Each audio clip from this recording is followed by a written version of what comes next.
এই গরমে মাছ মাংস যখন স্বাদে একঘেয়েমি এনে দেয়, এঁচোড় চিংড়ি আর টক ডাল, কি বন্ধুরা এই রেসিপিটি সুপারহিট কিনা বলুন তো একবার। হাই এভরিওয়ান, আমি কুহেলি, আপনারা দেখছেন কুহেলির হেসেল। আজকের রেসিপি এঁচোড় চিংড়ি।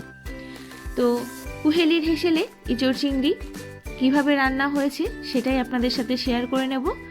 তো চলুন আর দেরি না করে দেখে নিই কী কী ইনগ্রিডিয়েন্টস লাগছে। প্রথমে আমি বেশ ডুমো করে কেটে রেখেছি এঁচোড়, আর সেটা প্রেসার কুকারে একটা সিটি দিয়ে একটু সিদ্ধ করে রেখেছি। নিয়েছি বেশ ডুমো ডুমো করে দুটো আলু কেটে, একটা মিডিয়াম সাইজের টমেটো, নিয়েছি 4 মগজ পোস্ত কাজু বাদাম বাটা, আদা জিরে কাঁচা লঙ্কা বাটা, রসুন বাটা ও পেঁয়াজ আমি গ্রেটারে গ্রেট করে রেখেছি, আর নিয়েছি চিংড়ি মাছ, সেটা লবণ হলুদ দিয়ে মাখিয়ে রেখেছি। কড়াইয়ে বেশ খানিকটা সাদা তেল গরম করে প্রথমে আলুগুলোকে একটু মিডিয়াম ফ্লেমে গোল্ডেন ব্রাউন করে ভেজে নেব।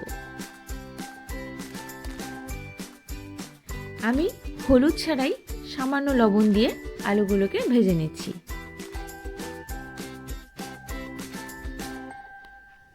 দেখুন আলুগুলো কিন্তু আমার ভাজা কমপ্লিট। এবার আলু তুলে রেখে ওই তেলেই আমি এঁচোড়গুলোকে একটু ভালো করে ভেজে নেব। এখানে খুব ভালো করে বলতে একটু সাঁতলে নিচ্ছি, জাস্ট এঁচোড়ের কাঁচা ভাবটা যাওয়ার জন্য সামান্য লবণ ও হলুদ দিয়ে আমি এঁচোড়গুলোকে মিডিয়াম ফ্লেমে একটু নাড়িয়ে নিচ্ছি। 2 থেকে 3 মিনিট মতো আমি কড়াইয়ে একটু নাড়িয়ে এঁচোড়গুলোকে তুলে রাখবো।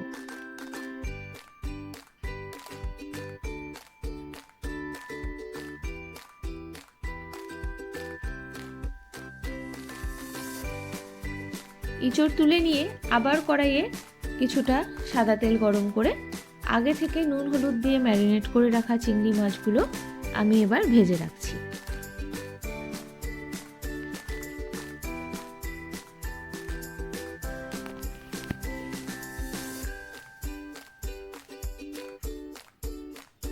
চিংড়িগুলো ভেজে তুলে রেখে ওই তেলেই আমি আরও কিছুটা তেল অ্যাড করে দিয়ে দেব গোটা জিরে, শুকনো লঙ্কা এবং তেজপাতা ফোড়ন।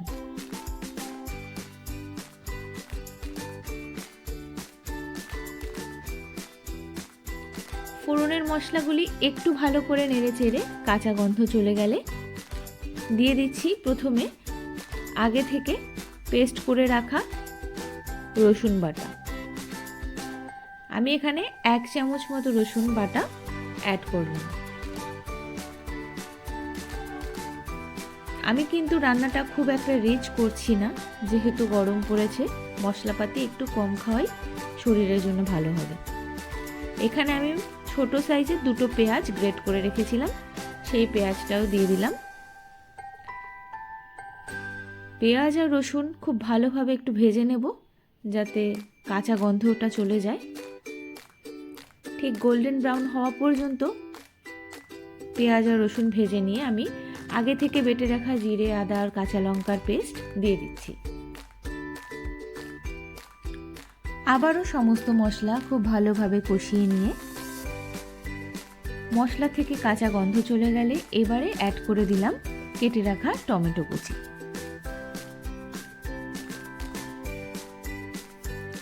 টমেটো একটু নরম হয়ে এলে দিয়ে দিচ্ছি পরিমাণ মতো লবণ,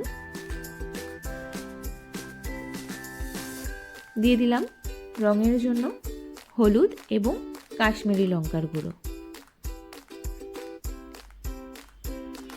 সমস্ত গুঁড়ো মশলা একবার মিশিয়ে নিয়েই আমি দিয়ে দিচ্ছি সামান্য জল।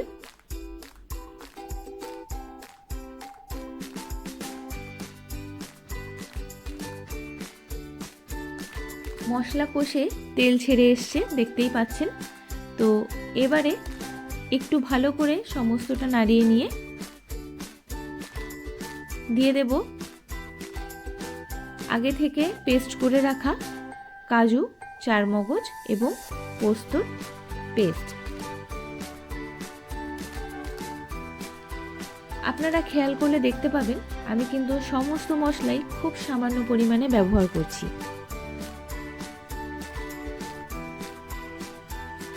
তো মশলা কষে গেছে, এবার আগে থেকে একটু তেলে সাঁতলে রাখা এঁচোড় আমি এবার কড়াইতে দিয়ে দিলাম।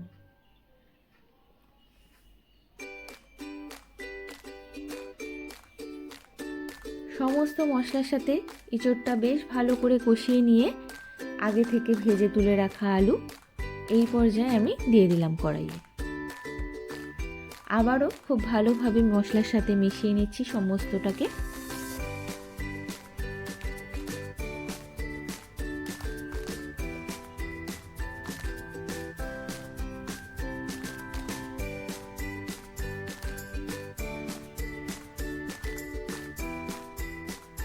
এইবারে আগে থেকে ভেজে রেখেছিলাম চিংড়ি, সেটাও দিয়ে দিলাম। আবারও খুব ভালোভাবে নাড়িয়ে সমস্ত মশলার সাথে মিশিয়ে নিচ্ছি।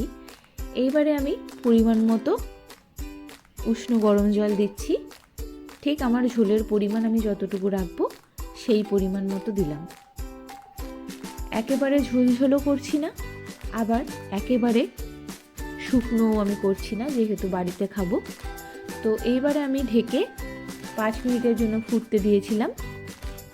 দেখুন বেশ খুব ভালোভাবে ফুটে উঠেছে, তরকারির ঝোলটাও অনেকটা শুকিয়ে এসছে। আমি এর থেকে বেশি ঝোল আর কমাবো না, যেহেতু কাজু বাদাম দেওয়া আছে, তো এমনিতেই একটু ঝোল টেনে যাবে, শুকিয়ে যাবে অল্প। আমি লাস্টে একদম নামানোর আগে দিয়ে দিলাম 2 চামচ ঘি আর সামান্য একটু গরম মশলা। ব্যাস, আমার এঁচোড় চিংড়ি কিন্তু একদম রেডি সার্ভ করার জন্য। এই রেসিপিটি আপনাদের কেমন লাগলো আমাকে কিন্তু অবশ্যই কমেন্ট করে জানাবেন। আর এই রেসিপির পদ্ধতি বাদ দিয়েও যদি অন্য কেউ অন্যভাবে বানিয়ে থাকেন সেইটাও কিন্তু আমায় কমেন্টে জানাতে ভুলবেন না, আমার বেশ ভালোই লাগবে। দেখুন বন্ধুরা, এঁচোড় চিংড়ির গ্রেভি কিন্তু বেশ অনেকটা ঘন হয়ে এসছে, এর থেকে বেশি আমি আর ঘন করব না। তো এই পর্যায়ে আমি গ্যাসের ফ্লেম বন্ধ করে বেশ কিছুক্ষণের জন্য ঢেকে রাখবো, যাতে সমস্ত মশলা খুব ভালোভাবে তরকারির মধ্যে ঢুকে যায়। তো এবারে শুধু অপেক্ষা গরম গরম ভাতের সাথে এই রেসিপিটি শেয়ার করা আর জেনে নেওয়া যে কার কেমন লাগলো। অবশ্যই আমাকে বাড়িতে একবার বানিয়ে কমেন্ট করে জানাবেন আপনাদের কেমন লাগলো। ভালো লাগলে লাইক, শেয়ার অ্যান্ড সাবস্ক্রাইব করে পাশে থাকবেন। ভালো থাকবেন।